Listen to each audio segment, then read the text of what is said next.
Tetapi kita di sini diberikan rahmat oleh Allah, baik jabatan, kapasitas dan kemampuan. Kita di sini harus mampu mencari solusi terhadap problem rakyat yang hari-harinya harus menunggu pasang untuk melaut dan harus menunggu pasang untuk pulang dari laut. Ini harus ada skema, Pak Menteri. Bagaimana menyelesaikan permasalahan muara dangkal yang hari-harinya dihadapi oleh masyarakat Aceh dan juga masyarakat-masyarakat lainnya.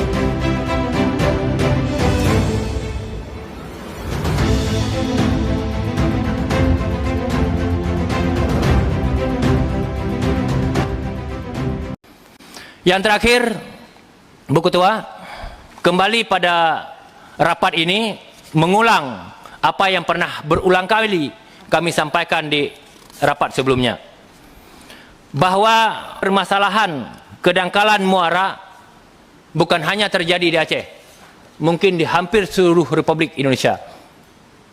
Dan kami paham anggaran kementerian tidak mampu menyelesaikan permasalahan kedangkalan muara.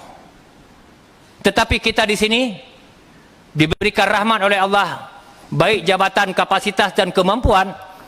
Kita di sini harus mampu mencari solusi terhadap problem rakyat yang hari-harinya harus menunggu pasang untuk melaut dan harus menunggu pasang untuk pulang dari laut.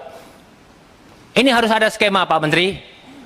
Bagaimana menyelesaikan permasalahan muara dangkal yang hari-harinya dihadapi oleh masyarakat Aceh dan juga masyarakat-masyarakat lainnya. Ini perlu skema, perlu langkah kita agar permasalahan kedangkalan segera selesai di Republik ini. Mungkin ini yang dapat kami sampaikan. Mohon maaf bila ada waktu yang lebih. Billahi taufiq wal hidayah. Wassalamualaikum warahmatullahi wabarakatuh. Waalaikumsalam. Silakan.